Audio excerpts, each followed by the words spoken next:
तो चलिए यहाँ पे हम देखते हैं कि जब ये लड़का एक पहाड़ी पर ऊपर चढ़ेगा और यहाँ पर पहुंचकर जब ये वापस नीचे उतरेगा, तो इस पूरी यात्रा में इसकी औसत चाल क्या होगी।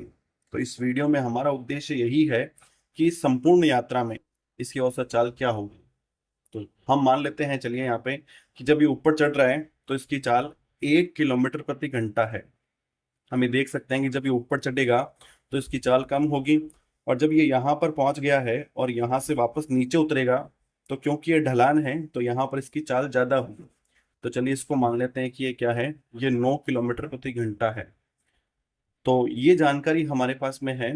और अब हम हमें क्या करना है, इस पूरी यात्रा में, यानी जब ये ऊपर गया है और वापस जब नीचे आया है, तो इस पूरी यात्रा के दौरान इसकी औसत चाल क्या है, ये हमें यहाँ पर बताना है। तो देखिए, हमें पता है कि औसत चाल के लिए हमारे पास में जो सूत्र है वो क्या होता है, कुल दूरी बटा कुल समय होता है। यहाँ पर एक परेशानी है कि न तो हमारे पास में क्या है, कुल दूरी है, न ही हमारे पास में कुल समय है। तो ये सूत्र मैं यहाँ पर सीधा नहीं लगा पाऊंगा। और फिर जब मैं ये प्रश्न अक्सर क्लास में करता हूँ, तो क्या होता है कि बच्चे हमेशा ये जो यहाँ पे चाल है और ये जो यहाँ पे चाल है, इन दोनों चालों का औसत निकाल के मुझे दे देते हैं कि सर देखिए ये यहाँ पे क्या हो जाएगा, हमारा उत्तर हो जाएगा। कहने का मतलब वो क्या करते हैं, 1+9/2 कर देते हैं, ये इन दोनों का क्या हो जाएगा, औसत। और ये क्या निकल के आता है, ये 5 किलोमीटर प्रति घंटा निकल के आता है। और काफी आत्मविश्वास के साथ में बच्चे ये उत्तर देते हैं और काफी खुश होते हैं। लेकिन जब मैं उन्हें बताता हूँ कि ये उत्तर क्या है, ये उत्तर गलत है, तो उन्हें काफी आश्चर्य भी होता है कि ये उत्तर कैसे गलत हो सकता है। देखिए, ये इतना सरल नहीं है कि हम इन दो चालों का क्या कर दें, औसत निकाल दें और हमारे पास में पूरी यात्रा का औसत आ जाएगा। क्योंकि ये जो यहाँ पर उत्तर आया है, इसमें एक दिक्कत है। क्या दिक्कत है, कि ये उत्तर ये मानता है कि आपको ऊपर जाने का समय और नीचे आने का जो समय है वो बराबर है। यानी ये जो उत्तर आया है, ये तब सही होगा जब ऊपर जाने का समय बराबर होगा नीचे आने के समय के। लेकिन ये तो वास्तविकता नहीं है, क्योंकि ऊपर जाने में समय अधिक लगेगा और नीचे आने में समय कम लगेगा। तो यदि ये समय बराबर नहीं है तो ये उत्तर भी हमारा सही नहीं होगा। ठीक है। तो इस चीज को देखिए, मैं आपको एक उदाहरण से भी समझा देता हूँ कि जब ये समय बराबर होंगे तो ये औसत चाल जो इसके बराबर आएगी। देखिए, मैं मान लेता हूँ एक बार के लिए कि ऊपर जाने में जो समय लगा है वो 1 घंटा है। तो अगर 1 घंटा है तो कितनी दूरी हुई, 1 घंटे में वो 1 किलोमीटर चलेगा, तो दूरी 1 किलोमीटर हो गई। और जब वो नीचे उतर रहा है तो समय बराबर मानना है, तो मैंने मान लिया कि 1 किलो, ये 1 घंटे में नीचे उतर रहा है, तो दूरी कितनी हो जाएगी, ये 9 किलोमीटर हो जाएगी। तो इस परिस्थिति में जो संपूर्ण दूरी है वो 1 किलोमीटर + 9 किलोमीटर ये हो जाएगी। और ऊपर चढ़ने में 1 घंटा, नीचे उतरने में 1 घंटा, तो कुल समय क्या हो गया, 2 घंटे हो गया। तो ये गणना हमारे पास में औसत चाल की बन जाएगी, जो कि हमें ये 5 किलोमीटर प्रति घंटा उत्तर हमारा दे देगी। तो ये उत्तर निकल के कब आया, जब ऊपर जाने का समय और नीचे आने का समय क्या है, बराबर है। तो ऐसा हमेशा ही होगा, जब हम ऊपर जाने का और नीचे आने का समय बराबर लेंगे तो हमेशा ही हमारा उत्तर 5 किलोमीटर प्रति घंटा ही आएगा। आप ये देख सकते हैं। चलिए एक उदाहरण यहाँ पे मैं और ले लेता हूँ। ये मानिए कि ऊपर चढ़ने का समय क्या है, 2 घंटे है। तो अगर 2 घंटे है तो ये दूरी 2 गुना हो जाएगी। और नीचे उतरने का समय भी बराबर लेना है, मैंने ले रखा है कि 2 घंटे है, तो ये दूरी भी क्या हो जाएगी, 2 गुना हो जाएगी। तो कहने का मतलब ये जो कुल दूरी है ये 2 से गुणा हो जाएगी। और क्योंकि ये समय 2 घंटे और ये 2 घंटे, तो कुल समय क्या हो गया, 4 घंटे। तो इस 2 को भी मैंने क्या कर दिया, 2 से गुणा कर दिया। तो आप यहाँ पे देख सकते हैं कि इस 2 से ये 2 निरस्त हो जाएगा, वापस ये गणना बनेगी, जो कि मुझे क्या उत्तर दे देगी, ये 5 किलोमीटर प्रति घंटा हमारा उत्तर दे देगी। तो कुल मिला के बात क्या हुई, कि ये उत्तर तब तो वैध होगा जब ऊपर जाने का समय और नीचे आने का समय बराबर होगा। लेकिन जैसा कि हम देख सकते हैं कि जब ये ऊपर जाएगा तो इसकी चाल कम है, तो इसको समय अधिक लगेगा। और जब ये नीचे उतरेगा तो इसकी चाल अधिक होगी, तो इसको समय कम लगेगा। कहने का मतलब ऊपर जाने का समय अधिक है और नीचे आने का समय कम है। तो यदि ऐसा है तो हम ये काम यहाँ पे नहीं कर पाएंगे।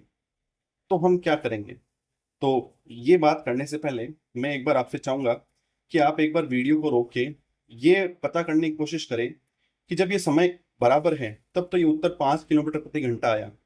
लेकिन जब ऊपर जाने का समय अधिक है, तब ये उत्तर कहाँ पर शिफ्ट करना चाहिए, किसकी तरफ जाना चाहिए। यानी एक की तरफ जाएगा, यानी 5 से कम होगा या 5 से ज्यादा होगा। ये मैं आपसे चाहूंगा कि आप एक बार ये पता करने की कोशिश करें। तो चलिए यहां पर हम बात करते हैं। जब ये समय बराबर है तो ये उत्तर हमें 5 प्राप्त हुआ। लेकिन जब ये समय यानी ऊपर जाने का समय अधिक है तो 1 किलोमीटर प्रति घंटा की रफ्तार से वो अधिक समय के लिए चला है। यानी हमारा जो अंत में उत्तर आएगा वो इस 1 किलोमीटर प्रति घंटा के पास में आना चाहिए, यानी वो उत्तर 5 से कम होना चाहिए। ठीक है। तो हम ये सहज अनुभूति में पता कर सकते हैं, आसानी से पता कर सकते हैं कि इस परिस्थिति में जो ऊपर जाने का समय अधिक है, इस परिस्थिति में ये जो उत्तर है ये 5 से कम आएगा। ठीक है। और यदि मैं बहुत ज्यादा अंतर के साथ में ये उदाहरण आपको दिखाऊं तो आप इसको आसानी से समझ पाएंगे। चलिए मैं यहाँ पे मान लेता हूं कि ऊपर जाने का समय अधिक होगा तो वो 1000 घंटे में ले लिया, और नीचे आने का समय कम होगा तो उसको मैंने 1 घंटे ले लिया। ठीक है। ये बहुत ज्यादा अंतर मैंने लिया है ताकि आप स्पष्ट रूप में इसको समझ पाए। ठीक है। तो यदि ये समय यहाँ पे है और ये चाल है तो दूरी कितनी हो जाएगी, वो 1 घंटे में 1 किलोमीटर चलता है तो 1000 घंटे में 1000 किलोमीटर चलेगा, और यहाँ पर 1 घंटे में 9 किलोमीटर चलेगा। तो ऐसी परिस्थिति में हमारी कुल दूरी क्या हो जाएगी, 1000 + 9, यानी ये क्या बन गया, 1009 किलोमीटर। और समय कितना हो गया, 1000 और 1 यानी 1001 घंटे। तो ये गणना हमारे पास में बनेगी, और ये गणना हम देख सकते हैं कि लगभग ये मान जो है 1 किलोमीटर प्रति घंटा हमें प्राप्त होता है। हालांकि थोड़ा सा उससे अधिक होगा, लेकिन लगभग हम मान सकते हैं कि 1 किलोमीटर प्रति घंटा हमें प्राप्त होगा। तो कहने का मतलब इस एक के पास हमें ये मान प्राप्त हो रहा है। ठीक है। यही मैं यहाँ पे समझाना चाह रहा हूँ कि जब ऊपर जाने का समय अधिक है यानी इस चाल से अधिक गति हुई है तो हमारा जो उत्तर प्राप्त होगा वो भी इसके पास में यानी 5 से कम प्राप्त होगा। ठीक है। तो ये मैंने यहाँ पे समझाने की कोशिश की है। अब चलिए हम बात करते हैं जो हमारा वास्तविक प्रश्न है, यानी ये जो हमें दिया हुआ है इसके साथ में हम औसत चाल कैसे निकालें। तो चलिए ये सब यहाँ से हटाते हैं। अब देखिए, यदि ये हमें यहाँ पे जानकारी दी हुई है कि ये 1 किलोमीटर प्रति घंटा है, ये 9 किलोमीटर प्रति घंटा है, तो इसमें एक दिक्कत क्या है कि हमारे पास में दूरी नहीं है। तो चलिए मैं मान लेता हूँ यहाँ पे कि ये जो यहाँ पर दूरी है ये ये डी है।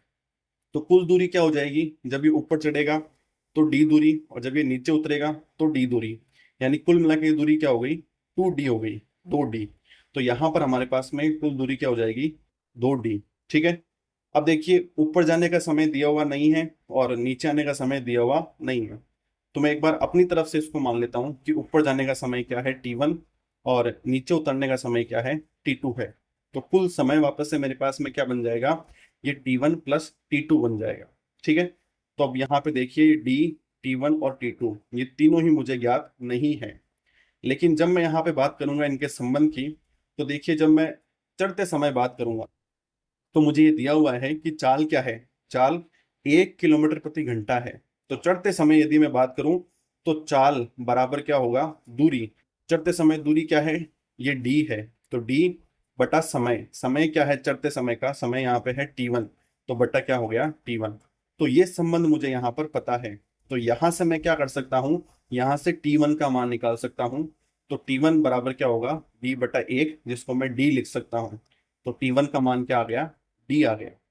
और इसी प्रकार यदि मैं उतरते समय की बात करूं तो उतरते समय में चाल क्या है, 9 किलोमीटर प्रति घंटा।